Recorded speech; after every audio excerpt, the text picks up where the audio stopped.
Salam, Horas Damang Dainang, Bapak Ibu, saudara-saudara yang dikasihi oleh Kristus. Mari kita bernyanyi memuji Tuhan dengan bernyanyi dari buku ND nomor 730 ayat 2.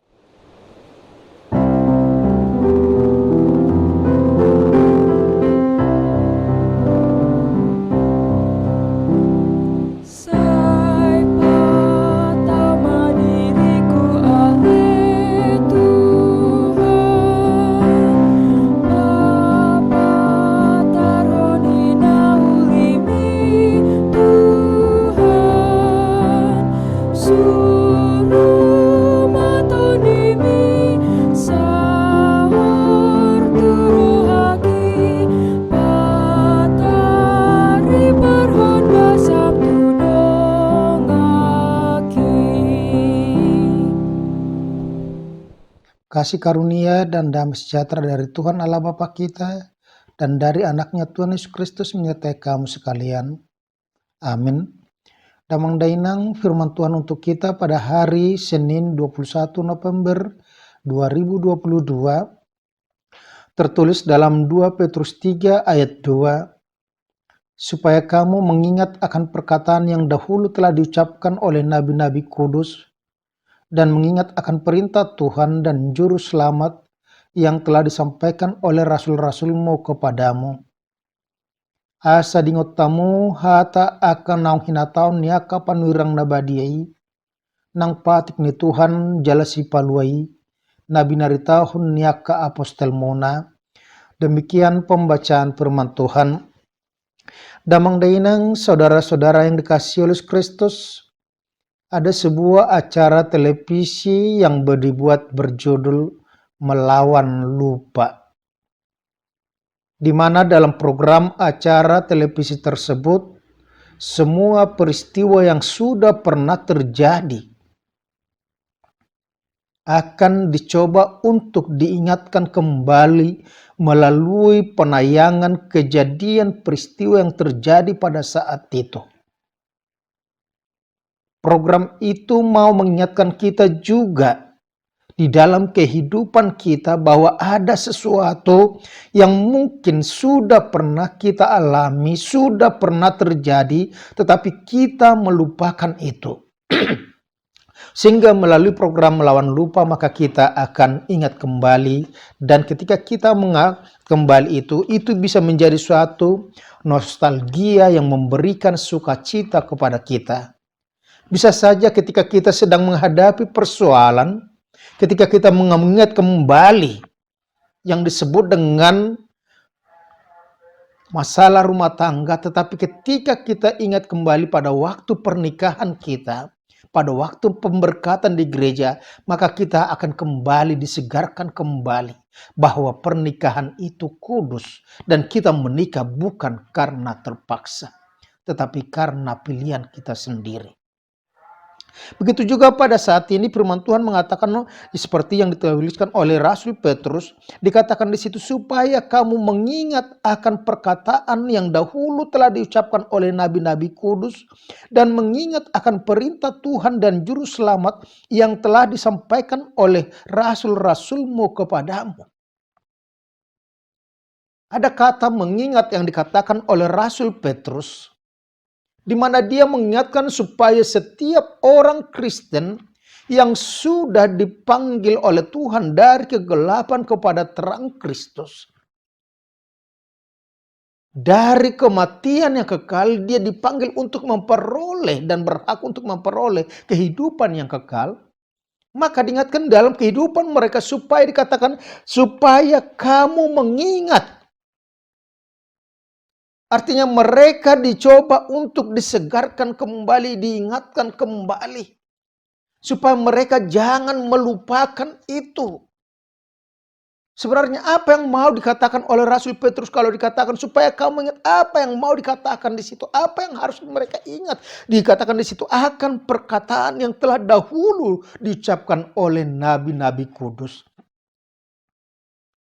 Kalau kita membaca apa yang dikatakan dengan itu, nubuatan para nabi adalah tentang kedatangan Yesus Kristus, kedatangan Mesias yang menjadi juru selamat dunia. Dan nubuatan itu juga bertumpu kepada Yesus Kristus yang lahir sebagai manusia. Di mana dengan kelahiran Yesus sebagai manusia maka akan terjadi Immanuel, Tuhan bersama dengan kita, Tuhan beserta kita. Dan melalui penderitaan Yesus Kristus dan juga kematiannya, penyalipannya itu, kebangkitannya, maka kita mempunyai pengharapan hidup yang kekal. Itu sudah diberitahukan oleh nabi-nabi. Artinya bukan terjadi dengan begitu saja atau dalam situasi yang tidak terduga atau kebetulan saja. Bukan, tetapi itu sudah sesuai dengan rencana Tuhan. Kelahiran Yesus Kristus sudah dinubuatkan. Itu sebabnya ketika Herodes bertanya di mana raja mau lahir, dikatakan di Betlehem, sebagaimana dikatakan oleh nabi. Tentang pembantaian yang harus dihadapi oleh Yesus. Di mana dia harus disalibkan, dibawa ke pengadilan tetapi tidak berbicara. Itu juga sudah dinubuatkan. Tentang kematiannya sudah dinubuatkan. Dia sendiri juga sudah mengatakan tentang penderitaan yang harus dia hadapi, yaitu bahwa dia akan mati. Tapi pada hari yang ketiga dia akan bangkit. Dia akan naik ke sorga dan kembali lagi untuk memanggil orang-orang yang supaya masuk ke dalam kerajaan Allah pada hari penghakiman. Yang kedua dikatakan di situ, mengingat akan perintah Tuhan dan Juru Selamat yang telah disampaikan oleh rasul-rasulmu kepadamu. Apa yang dikatakan oleh Yesus sebagai Juru Selamat? Supaya kita saling mengasihi.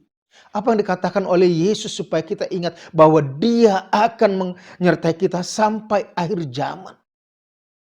Lalu kita mengatakan Tuhan tidak pernah menjanjikan bahwa langit selalu cerah. Pasti ada mendung. Tetapi dikatakan Tuhan akan tetap menyertai kita. Jalan kita tidak selalu rata. Tetapi dikatakan Tuhan akan selalu menguatkan kita. Karena Tuhan bersama-sama dengan kita. Tuhan menyertai kita sampai akhir zaman. Tuhan tidak pernah menyatakan bahwa jalan kita akan mulus, akan lurus saja. Tidak ada persoalan ketika kita mau mengikuti Yesus. Bahkan dikatakan kita akan menderita, memikul salib, akan ditolak oleh dunia ini. Dan itu yang mau dikatakan oleh Petrus kepada orang-orang Kristen pada waktu itu. Ketika dia mengatakan supaya mereka mengingat akan perkataan yang diucapkan oleh nabi-nabi. Dan juga apa yang dikatakan atau diperintahkan oleh Tuhan dan Juru Selamat itu yang disampaikan oleh rasul-rasul. Dikatakan di situ supaya orang-orang Kristen teguh dalam imannya.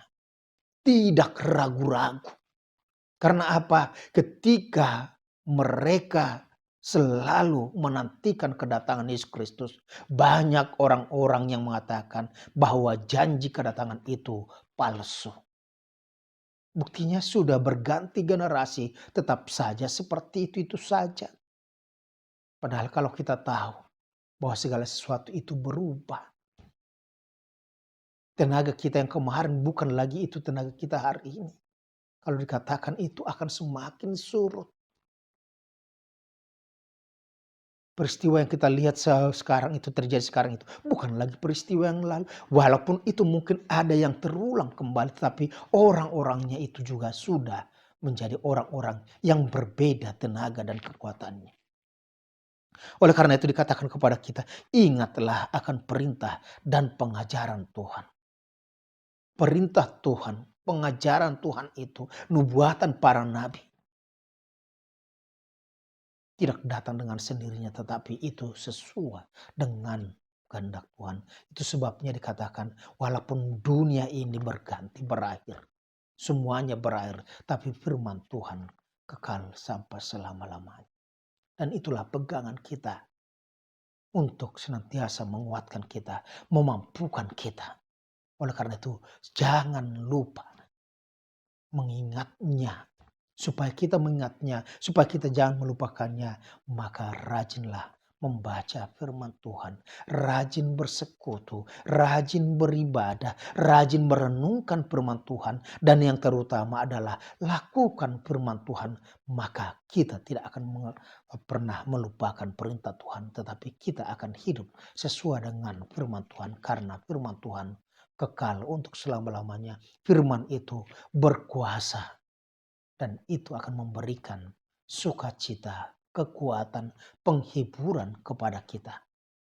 Sebagaimana dikatakan oleh salah seorang presiden Amerika dulu, jika orang Kristen mau menjadikan Alkitabnya, membacanya, merenungkannya setiap hari, maka tidak akan ada orang Kristen yang stres. Karena dalam Alkitab kita ada solusi dari setiap permasalahan kehidupan kita. Cuman sering terlalu sering kita menjadikan Alkitab hanyalah pajangan, hanyalah hiasan saja, bahkan hanyalah ajimat saja. Bukan dibaca, direnungkan, dan dilakukan. Oleh karena itu, ingat perintah dan pengajaran Tuhan. Amin. Terima kasih Tuhan, hari ini Engkau telah mengingatkan kami supaya kami menyatakan perintah Tuhan dan juga nubuatan para nabi tentang kelahiran Yesus Kristus dan juga penyertaan Tuhan Yesus Kristus dan kedatangannya kedua kali untuk membawa kami sampai kepada penghakiman akan menerima yaitu kehidupan yang kekal. Oleh karena itu, kuatkan kami, mampukan kami. Kami tidak akan mampu untuk mengingatnya karena otak kami terlalu kecil untuk mengingat semuanya berkat yang sudah Tuhan berikan. Tapi ketika kami merenungkan itu bersama-sama dengan Roh Kudus-Mu, menguatkan, mampukan kami, maka kami akan senantiasa bersuka cita melakukan firman dalam kehidupan kami. Dalam nama Tuhan Yesus Kristus kami ucap syukur. Amin. Anugerah Tuhan kita Yesus Kristus, kasih tiala Bapa dan persekutuan dengan Roh Kudus menyertai kamu sekarang sampai selama-lamanya. Amin. Shalom, selamat pagi. Lakukan aktivitasmu dengan senantiasa mengingat akan perintah Tuhan. Horas